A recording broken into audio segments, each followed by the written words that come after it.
Now, I'm going to say something here, and yes, I have been drinking, but I'm going to go out on a limb here and say that love is not always lovely in the end. In the end, there are lawyers. I'm not going to interrupt anymore, but there is this moment that's coming up that I've become obsessed with. Oh, there you are. Oh, chaperone, I'm in a terrible state. You certainly are. You can't go to the wedding looking like that. Oh, you poor dear. Haven't you heard? The wedding's been called off. Not your wedding, mine. Which reminds me, could I borrow your veil? You're getting married? But to whom? La la la la la la la la la. Ah, beautiful lady with baffled expression. You're marrying Aldolpho. I know it's surprising, but when I look into his eyes, his big, clumsy eyes, well, I get all drowsy. And that's love, isn't it? Yes, that is love. Brito! Help! There you are.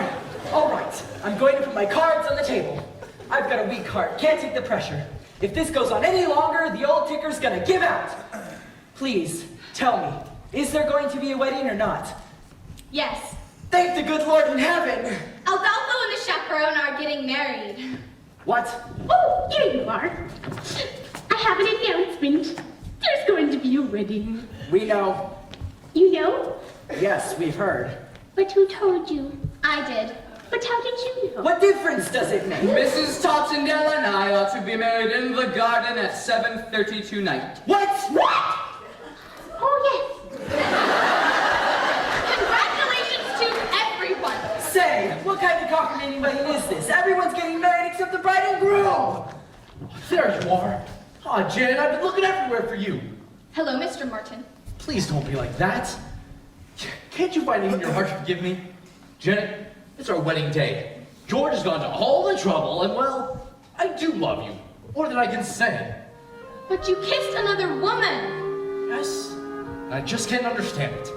This may sound ridiculous, but when I was kissing that French girl, why, it was just like kissing you. Oh, Robert, you were kissing me. You mean you're Mimi? Well, that French accent was remarkably accurate. Why, thank you. I developed it while playing Monique in Hold That Baguette. There you are. Now before you do anything, think about this. No matter how well you play the part of happy wife, you'll never get a standing ovation. Oh, I'm so confused and conflicted. Chaperone, please, I beg you, just this once, give me some advice that is coherent and appropriate to the situation. Should I marry Robert? Oh, right. Now here it comes. Not only the culmination of the plot, but a moment that has fascinated me more than any other and has brought me back to this record again and again. Here it comes. Well, my advice to you is... And listen, this is it. Live while you can. See, you can't quite make out what she says because someone drops a cake. I'll play it for you again. Live while you can. Is she saying live while you can or leave while you can? While you can. I mean, it's Beatrice Stockwell, so it might just be a cynical quip. But this is a wedding after all, and that's what you're thinking when you're standing at the altar, isn't it? Live or leave. You have to live. Because you do love her in some way. Well, it's not an exact science. An arrow doesn't come from the sky and point to the one you're supposed to be with. So one day you say to someone, you say, I love you, and you phrase it as a question, but they accept it as fact, and suddenly she's standing in front of you in a $3,000 dress, tears in her eye, and her nephew made the chuppah, so what are you gonna do?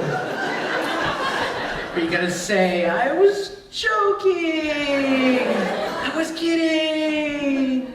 No, you have to live. And so, for a couple months, you stare at the alien form in the bed beside you and you think, who are you? Who are you? Then one day you say it out loud, and then it's a trial separation and couples counseling, and all of your conversations are about her eating disorder and your Zoloft addiction until you're constantly redefining and reevaluating and revisiting until the deposit on the house fails. The whole relationship ends on a particularly ugly note with your only copy of Gypsy sailing through the air and smashing against the living room wall. But still, in a larger sense, in a broader sense, it's better to have lived than left, right? While you can. You have no idea how many times I've listened to that. Oh, Chaperone, you do have a way with words. Robert? Yes, my answer is yes, I will marry you. Wonderful, wonderful. Well, Mr. Feldzieg, looks like the wedding is a done deal. Now you're in a truffle. And there's nothing you can do about it. Ah, but there is. I found a replacement. A new leading lady. Presenting Kitty, the Incredible! All right, Kitty, I want you to concentrate and show these boys how you can read my mind. My mind. Oh.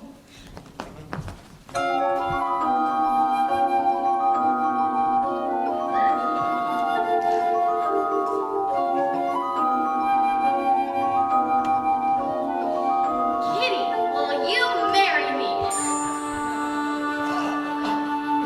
Holy cow, Mr. Feldzieg! Yes! Isn't she amazing? Well, what are you waiting for? You ladies go put on your frillies. We'll all get married in one big clump.